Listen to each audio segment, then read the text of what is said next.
এবার গণধর্ষণের মিথ্যা মামলা দায়ের করায় বাদীর বিরুদ্ধেই আইনি ব্যবস্থা গ্রহণের নির্দেশ দিয়েছেন আদালত। একই সাথে দায়ের করা ওই মিথ্যা মামলায় অভিযুক্ত 5 জনকে বেকসুর খালাস দেওয়া হয়েছে। পঞ্চগড় প্রতিনিধি সিদ্ধার্থ কর্মকারের পাঠানো তথ্য ছবিতে বিস্তারিত ডেস্ক রিপোর্টে। যেই মেয়ে মোসাম্মদ মবিরুন আক্তার আমাদের বিরুদ্ধে বাদী হয়ে মিথ্যা গণধর্ষণ মামলার দায় করছিল, সেই মেয়ের পরকীয়া প্রেমিক মোহাম্মদ আইবুল হকের সাথে পরবর্তীতে তার ডিএনএ করা হলে সম্পূর্ণরূপে তার ডিএনএ এর সাথে পূর্ণাঙ্গরূপে মিলে যায়। আমাদের ছেলেকে বিনা দোষে বিনা অপরাধে কেন জেল খেলালো? আইবুল মবিরুনের সাথে অবৈধ সম্পর্ক ছিল, এটা আমাদের ছেলেগুলা যুব সমাজ এটাকে প্রতিবাদ করছিল। সংঘবদ্ধ ধর্ষণের অভিযোগে প্রতিপক্ষদের ফাঁসাতে মামলা করেছিলেন এক নারী, কিন্তু তদন্ত ও বিচারিক প্রক্রিয়ায় মামলাটি মিথ্যা প্রমাণিত হওয়ায় এখন নিজেই উল্টো ফেঁসে গেছেন তিনি। ডিএনএ পরীক্ষার প্রতিবেদন, সাক্ষীদের বক্তব্য ও অন্যান্য তথ্য প্রমাণ পর্যালোচনা করে মামলার 5 আসামিকে অভিযোগ থেকে অব্যাহতি দিয়েছেন আদালত। একই সঙ্গে মিথ্যা অভিযোগের জন্য অভিযোগকারী নারীর বিরুদ্ধে আইনগত ব্যবস্থা নেওয়ার প্রক্রিয়া শুরুর অনুমতি দেওয়া হয়েছে।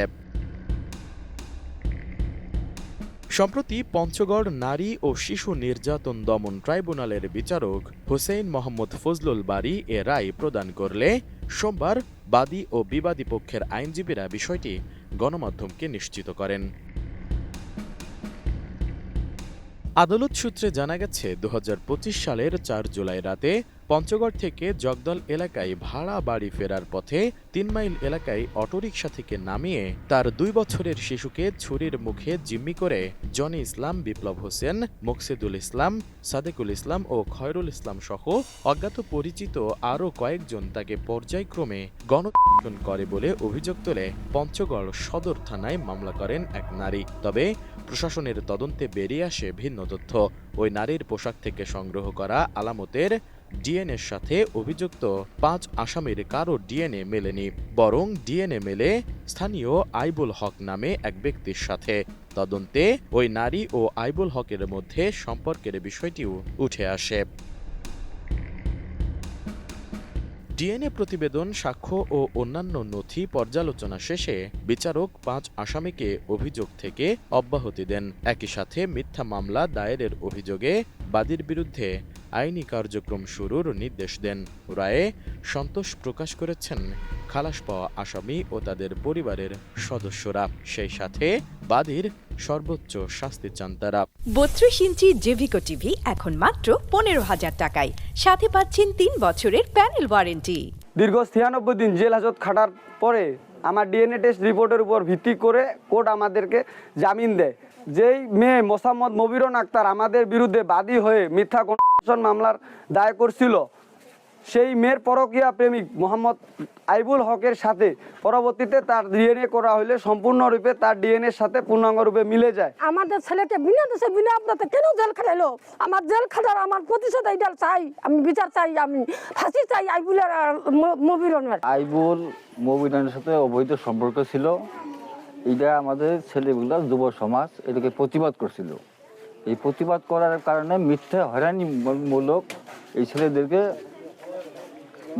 নারী শিশু নির্যাতন মামলা ছেলেগুলোকে আটক করে রাখলো। এগুলার উপযুক্ত বিচার যেন সরকার যেন করে, যুব সমাজ যেন এইভাবে মিথ্যা মামলা হয়রানি করে যেন জেল খাটতে না হয়। যেখান থেকে আমাকে উঠাই নিয়ে গেল সকাল ভোর 4টায়, সে সারা দিন গেল থানায়, সারাদিন যাওয়ার পরে মিথ্যাভাবে ওরা আমাকে কোনো কিছু পাইলো না। তারপরে আমার কাছে বাড়ির থেকে 7 লাখ টাকা দাবি করলো। আমরা যখন টাকা দিতে চাইলাম না, তখন ওনারা কি করলো, আমাদেরকে চালান দিয়ে দিল। আমরা গ্রামে যখন প্রতিবাদ করছিলাম, প্রতিবাদ করাতে আইবুল ক্ষিপ্ত হয়ে যায় আর মবিরুল ইসলাম খুব ক্ষিপ্ত হয়ে যায়। আর ক্ষিপ্ত হয়ে যে আমাদের 4-5 জনের নামে মামলা ধার করেন। মিথ্যা মামলায় গ্রামের ছেলেদেরকে মিথ্যা মামলায় ফাঁসায় দিয়ে এইভাবে ওরা ঘুরে বেড়াচ্ছে। এখন ওদের বিচার, আমি উচিত বিচার চাই। তবে এ বিষয়ে ওই নারীর কোনো বক্তব্য পাওয়া না গেলেও রাষ্ট্রপক্ষ ও আসামি পক্ষের আইনজীবীরাও আদালতের সিদ্ধান্তকে আইনসম্মত বলে জানিয়েছেন। এই কারণেই নারী শিশু নির্যাতন দমন আইনে 17 একটি ধারা রাখা হয়েছে এবং সেই ধারায় মিথ্যা মামলা জন্য 7 বছরের কারাদণ্ড, সেই সাথে তৎসহ অর্থদণ্ডের ক্ষতিপূরণের বিধান রাখা হয়েছে। যে ট্রাইব্যুনাল যদি সন্তুষ্ট মনে করে সেই ক্ষেত্রে তাদেরকে এই 7 বছরের কারাদণ্ড সহ ক্ষতিপূরণ ব্যক্তিদেরকে অর্থদণ্ডের জন্য ক্ষতিপূরণ দেওয়ার জন্য নির্দেশ প্রদান করতে পারবে। এবং আমার মনে হয় যে এই যে দুষ্টের দমন করার জন্য এই ধরনের যে আইনানুগ প্রক্রিয়া অবশ্যই সেটার বাস্তব প্রতিফলন হওয়া প্রয়োজন। Desk report, ATN news.